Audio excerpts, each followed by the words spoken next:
Hello friend, welcome back to the new vlog. આજના નવા વ્લોગમાં તમારા સૌનું સ્વાગત છે. બધાને ધાજા કરીને જય શ્રી કૃષ્ણ.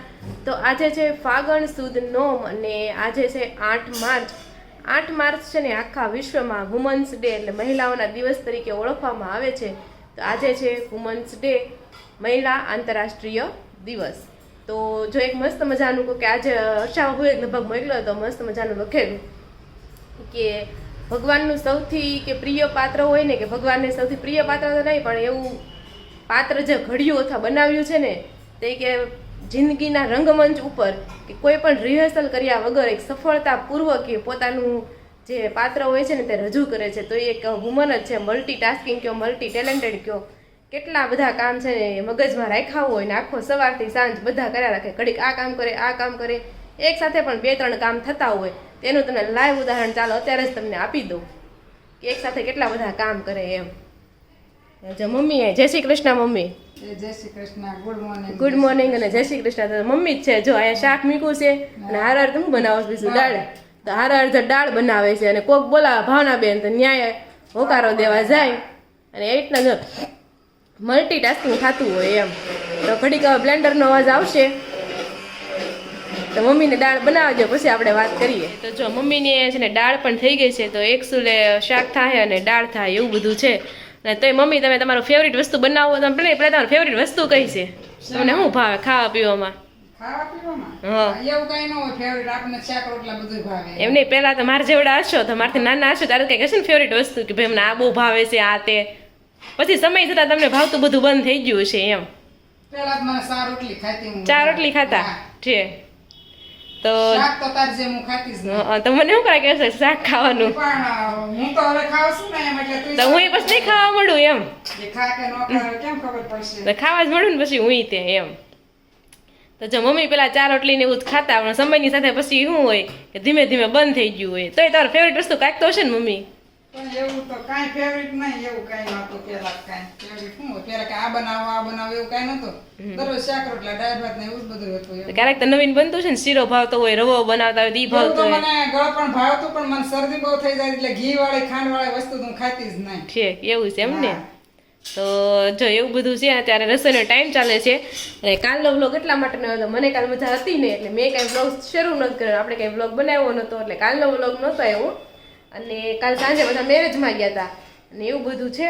તો અત્યારે ચાલે છે રસોઈ પાણી. તો તમને બધાને હેપી વુમન્સ ડે, અને તમે પણ જરૂરથી કોમેન્ટ કરી દેજો, વિશ કરી દેજો મને પણ હેપી વુમન્સ ડે. તો એવું બધું છે. ચાલો, હેલો એવરીવન. તો જો અત્યારે છે ને 6:15 વાગી ગયા છે અને મારે બનાવવાનું છે અત્યારે, આમે ઉનાળાની સિઝન આવે છે એટલે હમણાં છે ને શરબત બનાવવાનું બહુ વધી જશે એમ. તો આજે હું પહેલી વાર ટ્રાય કરું છું. નાગરવેલના પાન હોય છે એનું આપણે શરબત બનાવવાનું છે. મેં નેટ ઉપર સર્ચ કર્યું તો અલગ અલગ ઘણી રીતના બને છે. તો આજે આપણે એકદમ સિમ્પલ રીતથી બનાવશું અને કાલ પરમ દિવસે આપણે છે ને થોડુંક ડિફિકલ્ટ બનાવશું. મતલબ ડિફિકલ્ટમાં એવું હોય નહીં, પણ એમાં શું હોય કે ઇન્ગ્રેડિયન્ટ્સ હોય ને આપણા ઘરમાં ન હોય એમ, થોડાક બહાર આપણે લેવા જવા પડે. બાકી એવા કંઈ અઘરું એટલું બધું છે નહીં. તો આજે જેટલી વસ્તુ આપણે ઘરમાં પડી છે ને એનાથી આપણે નાગરવેલના પાનનું જ્યુસ બનાવવાનું છે અને એકદમ હેલ્ધી પણ કહેવાય. અને તમે સ્ટોર કરવું હોય ને તો પણ તમે કરી શકશો. તો જો અત્યારે 6:15 વાગ્યા છે. મમ્મી શાક લેવા માટે ગયા છે અને સાંજે બનાવવાની છે આપણે સેન્ડવીચ. તો એના માટે મમ્મી બધું લેવા ગયા છે. અને આ બાજુ મેં જો બટેકા છે ને બાફવા માટે મૂકી દીધા છે. અને અહીંયા જો આપણે બનાવવાનું છે નાગરવેલના પાનનું જ્યુસ ને, તેના માટે જો નાગરવેલના થોડાક પાન લઈ લીધા છે ને, મસ્ત મજાના ધોઈ નાખ્યા છે, એકદમ ફ્રેશ છે. અને પછી આપણે ચાટ મસાલો જોશે, લીંબુ જોઈશે, ખાંડ, મોરસ અને મીઠું જોશે અને પાણી જોશે. તો એટલી વસ્તુ આપણે લઈ લીધી છે. તો આનાથી આપણે બનાવવાનું છે નાગરવેલના પાનનું જ્યુસ. તો ચાલો જોઈએ અને બધાને ટેસ્ટ પણ કરાવશું કે કેવું બન્યું છે. અને જો એવું છે. અને બીજું તો શું, તબિયત થોડીક એવી સારી થઈ ગઈ છે, એમ તાવ ને એવું આમ આવતું ને એવું લાગે છે. બાકી એમ સારું છે. કફ ને ઉધરસમાં તો ઘણો ફેર છે. એટલું બધું કન્ટિન્યુઅસલી તો જ બોલીશું કરતા એવું થઈ જતું. તો એવું છે. તો ચાલો તમને રેસીપી આપું નાગરવેલના પાનની. તો જો આ નાગરવેલના પાન છે ને એના જે દાંડિયા હોય ને દાંડલા એ આપણે કાઢી નાખવાના છે. અને રગ પણ જો જાડી હોય ને રગુ તો પણ તમારે છે ને કાઢી નાખવાની છે. આ બધા પાનમાં છે ને પતલી રગુ છે એટલે આપણે નથી કાઢતા, પણ જાડી એવી રગ હોય ને તો આપણે કાઢી નાખવાની છે. અને પછી હવે છે ને આ પાનના નાના નાના પેલા આપણે કટકા કરી નાખશું. નાગરવેલના પાનના આપણે ઝીણા ઝીણા છે ને આ સીઝરની મદદથી કટકા કરી નાખ્યા છે. તો આ આપણે છે ને મિક્સી બાઉલમાં નાખી દઈશું આપણે એને. હવે આપણે 7 થી 8 મીડિયમ સાઇઝના પાન લીધા છે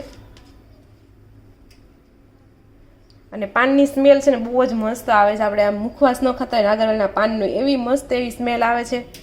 તો જો આપણે નાગરવેલના પાન લઈ લીધા છે અને હવે આપણે એમાં નાખશું થોડીક સુગર નાખશું, ખાંડ નાખશું. તમે આની જગ્યાએ મિશ્રી એટલે કે સાકરના દાણા પણ લઈ શકો છો. આપણે અહીંયા ખાંડ લઈશું. તો થોડીક અહીંયા આપણે ખાંડ નાખી દીધી છે. આની જગ્યાએ તમે દળેલી ખાંડ પણ લઈ શકો, પણ આપણે મિક્સરમાં આપણે મિક્સ કરવાના જ છીએ એટલે દળેલી ખાંડ નથી લેતા. તો આટલી વસ્તુ છે ને હવે આપણે મિક્સરમાં એકદમ ક્રશ કરી નાખશું અને સેજ જેવું આપણે પાણી નાખી દઈશું. ચાલો હવે આને આપણે મિક્સ કરી દઈએ. આપણી પેસ્ટ છે ને એકદમ જો મસ્ત એવી થઈ ગઈ છે. હવે આપણે છે ને ગરણીની મદદથી ગાળી લઈશું એટલે થોડું પણ કંઈ હશે ને એકદમ ક્લીન આપણી પેસ્ટ બની છે. લીધી છે એમાં આપણે આ પેસ્ટ છે ને એને ગાળી લઈશું.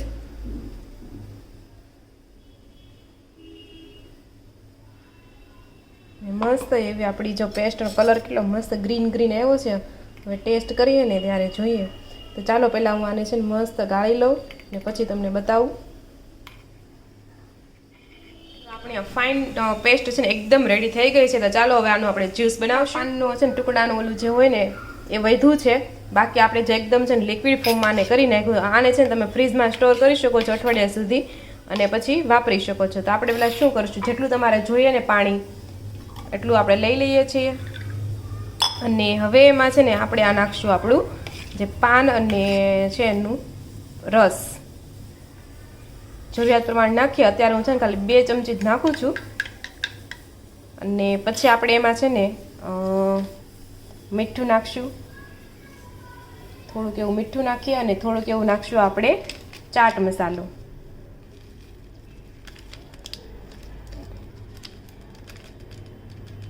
થોડોક એવો ચાટ મસાલો નાખ્યો છે અને હવે એમાં છે ને આપણે જેટલું જોઈએ ને એ પ્રમાણે આપણે લીંબુ નાખશું. લેમન જ્યુસ નાખવાનું છે. તો આ રીતે આપણું છે ને નાગરવેલના પાનનું જ્યુસ છે ને તે એકદમ રેડી થઈ ગયું છે. હવે ટેસ્ટ કરીને જોઈએ કે એમાં શું નાખવું પડે છે ને કેવું બન્યું છે. તમે કોમેન્ટ કરજો તમે ક્યારે ટ્રાય કરી છે આ નાગરવેલના પાનનું જ્યુસ. આપણે ઘણીવાર કેમ હોય કે ખાઈ પીને આપણે મુખવાસ લેતા હોય છે, તો આની જગ્યાએ તમે આ પણ ટ્રાય કરી શકો છો કે આપણે કેમ જામુન શોટની નાની નાની બોટલ આવે, નાના નાના ગ્લાસ આવે છે, એમાં તમે આ શરબત પોર કરીને પણ તમે આપી શકો છો. ચાલો આપણે ટેસ્ટ કરીએ અને પછી હજી કોઈને ખબર નથી કે મેં આ નાગરવેલના પાનનું જ્યુસ બનાવ્યું છે તો બધા આવશે ને આપણે ટેસ્ટ કરાવીને પૂછશું તમને આ શેનું જ્યુસ લાગે છે અને કેવું લાગે છે. તો ચાલો બધાના રિએક્શન પણ જોશું. પહેલાં તો હું પહેલાં ટેસ્ટ કરી લઉં કેવું બન્યું છે એમ. ચાલો આપણે જ્યુસ ટેસ્ટ કરીને જોઈએ કે કેવું બન્યું છે એમ. તો જ્યુસ છે ને એકદમ મસ્ત બન્યું છે, એમ લીંબુ શરબત જેવું લાગે અને પાન છે એમ આપણને લાગે પાન બહુ તીખા છે એટલે એને પાનનો વધારે સ્વાદ આવશે, પણ પાનનો વધારે સ્વાદ નથી આવતો. એકદમ મસ્ત જ લાગે છે. અને આમાં મેં છે ને બરફ હજી નથી નાખ્યો કારણ કે મને છે ને શરદી ઉધરસ થઈ છે, ઠંડુ પીવાની ના પાડી છે એટલે બરફ નથી નાખ્યો. બાકી અધરવાઇઝ જો બરફ હોય ને તો બહુ જ મસ્ત જ્યુસ બની જાય છે. તમે પણ ટ્રાય કરજો ને. આપણે ઘરમાં હમણાં બધા આવે ને એની પાસેનું ટ્રાય કરાવીએ ને એ લોકોને પૂછીએ એને કેવું લાગ્યું. ત્યાં સુધીમાં આ ગ્લાસ હું પી જાઉં. રજીને આરામથી આમાંથી 3-4 ગ્લાસ બની જાહે એટલે ચાલો એન્જોય.